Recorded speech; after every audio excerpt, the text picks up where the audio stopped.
and we sent the list of issues before meeting. We had another meeting on the 8th of February, and just before that meeting took place, we were sent a document which was entitled Note for Madeleine Finucane Meeting. At the last meeting we discussed potential models of inquiry if one were to be held.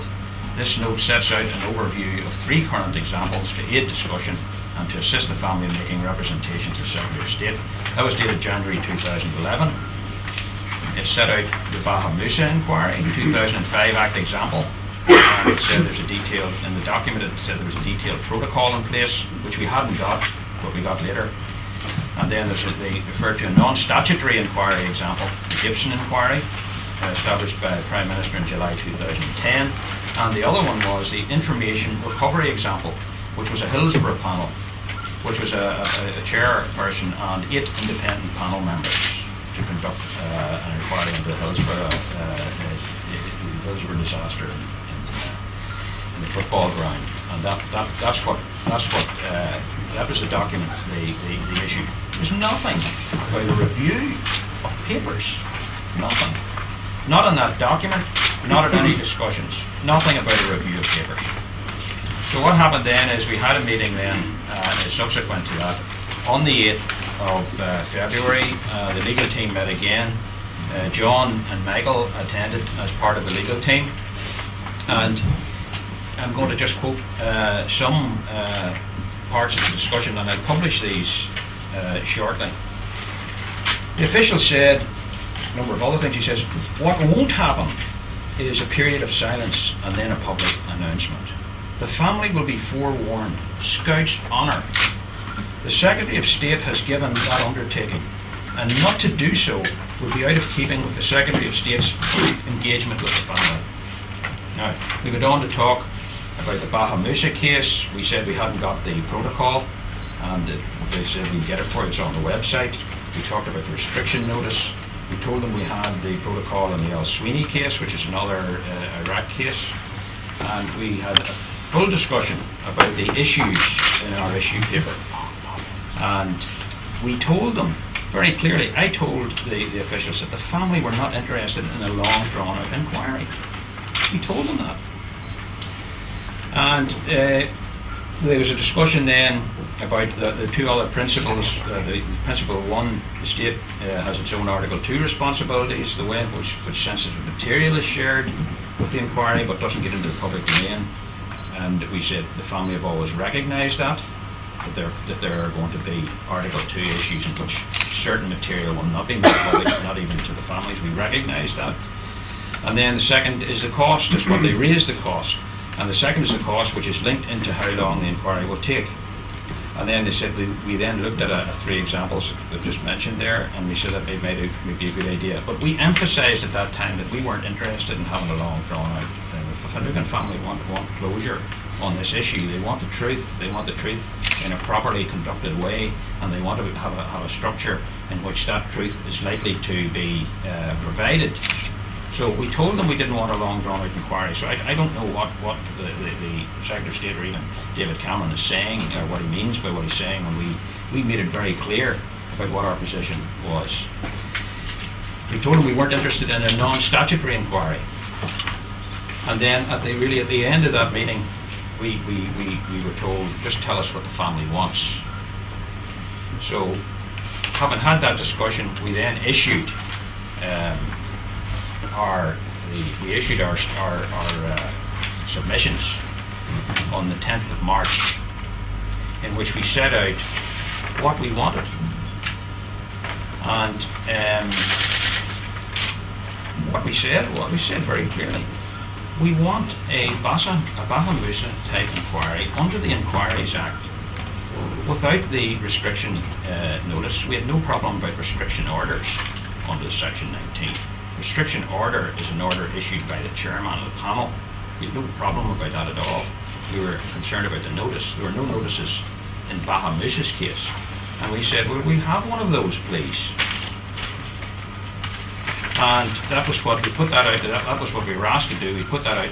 We were told, it was a bit vague, but we were told that once they had our submissions from what the family wanted, there was a sort of discussion about there would be another meeting, you know, to let the family know before it was announced as to what the decision would be. But we weren't told it was going to be that the Prime Minister would be involved in that.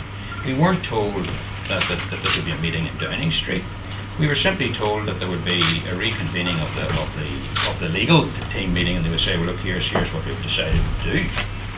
But we heard nothing at all from our submission. Nobody phoned. Nobody said, hold on, this Bahamusa thing, that's not a runner. Nothing at all. No response at all. Up until the end of August, when the NIO, it wasn't actually the NIO, it was the Prime Minister's office phoned up to say that the Prime Minister wanted to speak to Geraldine in Downing Street. And I passed that on.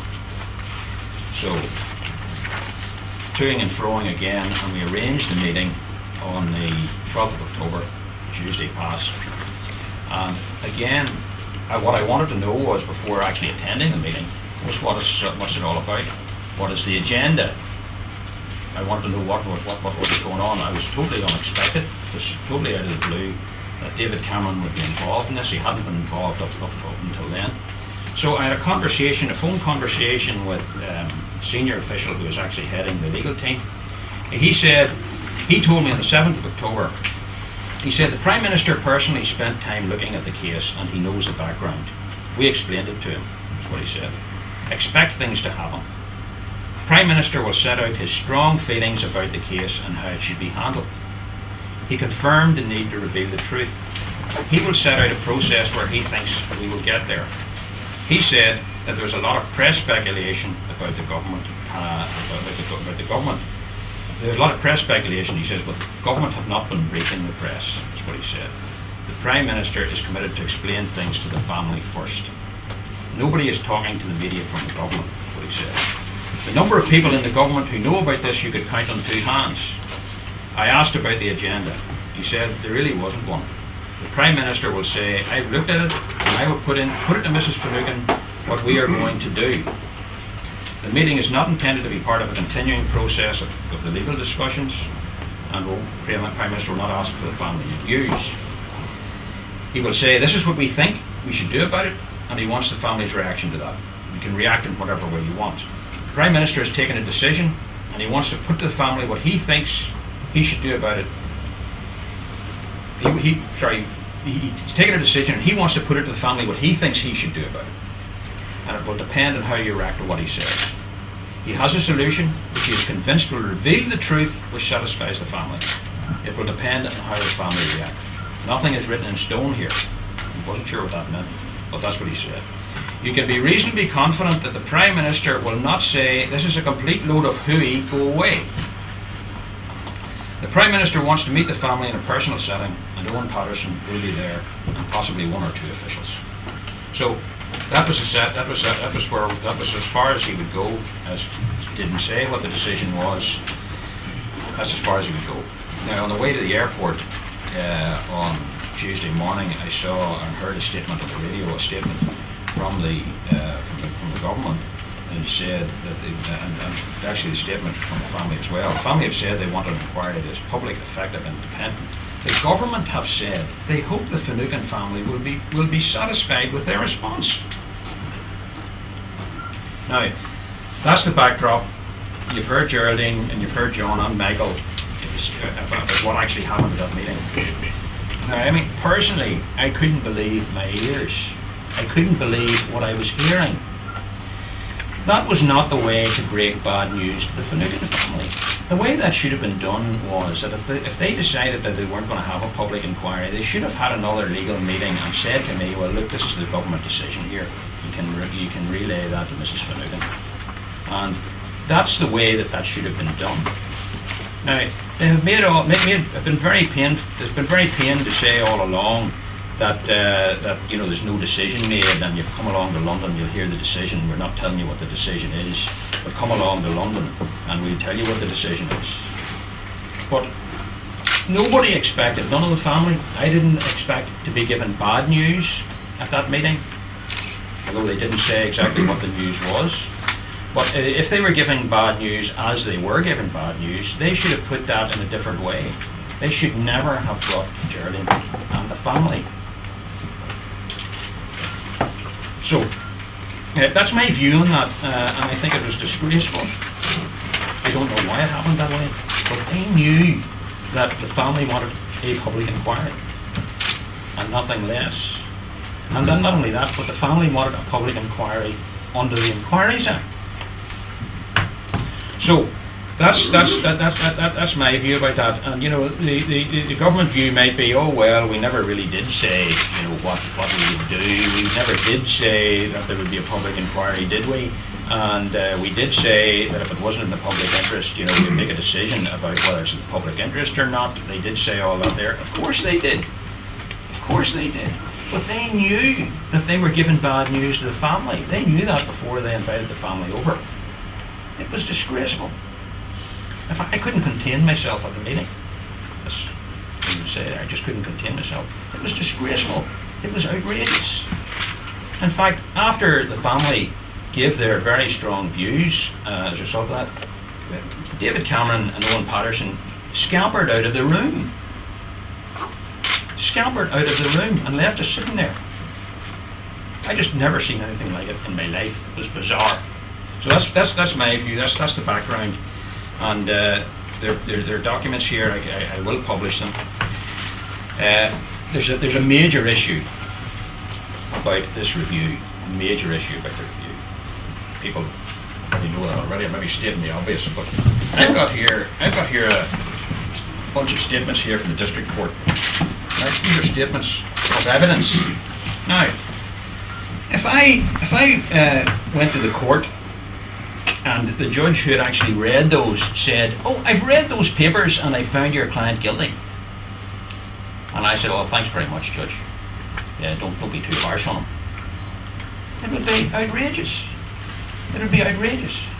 The principles of open justice, the principles of transparency are not here with Mr. De Silva.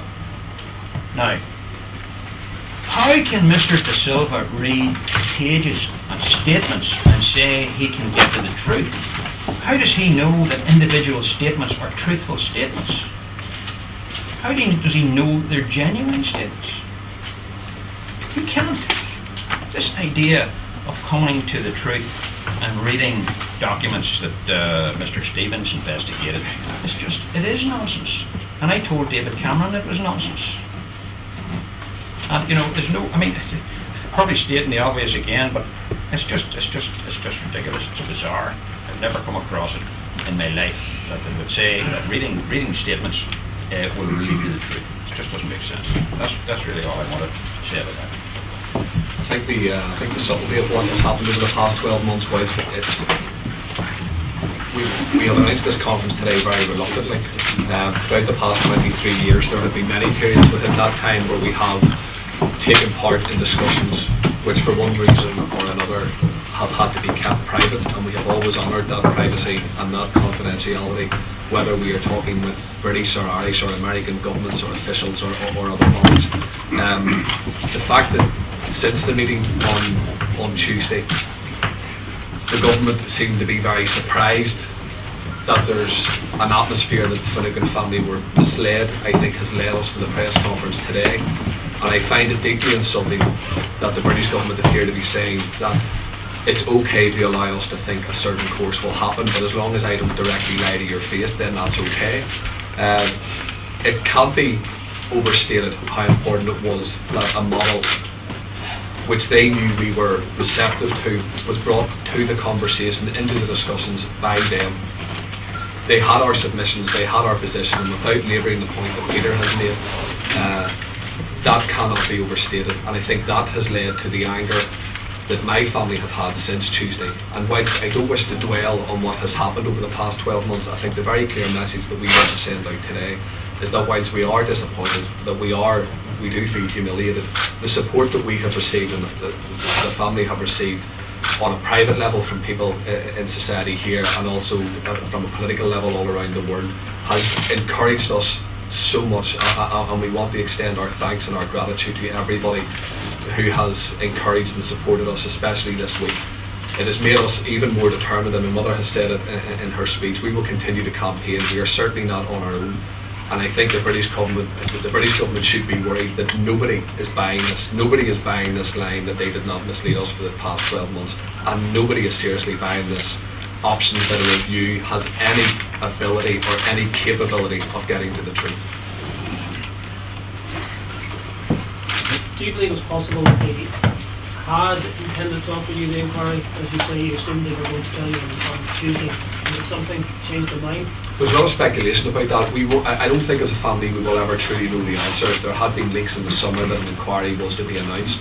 That does seem to be, I think, a very live question, that they had made a decision that they were going to have an inquiry, and that something or someone or some group has stopped the Prime Minister from going ahead with that and replacing it with a very secretive review. We don't know, but certainly whenever one looks at the timeline and the chronology of this, ever since an inquiry was announced in 2004, it makes me very suspicious, and I think people around the world are starting to wake up to that. What is it that the British government are hiding? Why did they have to introduce new legislation for us? Why did they have to have such control over how information was released? And how did they arrive to a point where even that model was not good enough, that they had to have it behind closed doors so that the public would have no knowledge whatsoever as to what statements are saying and where the evidence leads? It makes me very suspicious. You're saying categorically the whole thrust of all the behind-the-scenes negotiations was that there would be an inquiry without it being specifically given, but there was absolutely no mention of a review. The review, as announced by the Prime Minister, was not mentioned once in the past since our discussions with Owen Paterson last November. Our tenor, our submissions, all pointed towards, and they will be released. And it's with great reluctance that we feel that we have to do this. It's somewhat of a distraction. But I think when our credibility and our bona fides and integrity as to what's gone on over the past 11 months is being questioned so publicly by the government, we feel that we have no option to do so. Everything that we asked for, all our submissions are there for everybody to see. How the Prime Minister can say days before this meeting that he was confident we would be happy with what was to be announced, beggars belief. Can I just clarify something? Was it August that you were told by an official that you can be reasonably confident that the Prime Minister is not going to say this is a complete load of hay? Is that in August? That was in October. That was on the 7th of October. It was always over to London. I mean, the question is, did they mislead you deliberately, or was the meeting arranged? Cameron even thought he was going to tell you something different, and something at the last minute changed the mind. It doesn't seem to have much advantage in him inviting you to Downing Street to give you this, because it's made the situation worse. Well, that's the point. I mean, it was bad news for the family. You don't deliver bad news to somebody that way in a public spectacle. You don't do that. Especially, they knew the family's expectations. They knew what the family were asking for.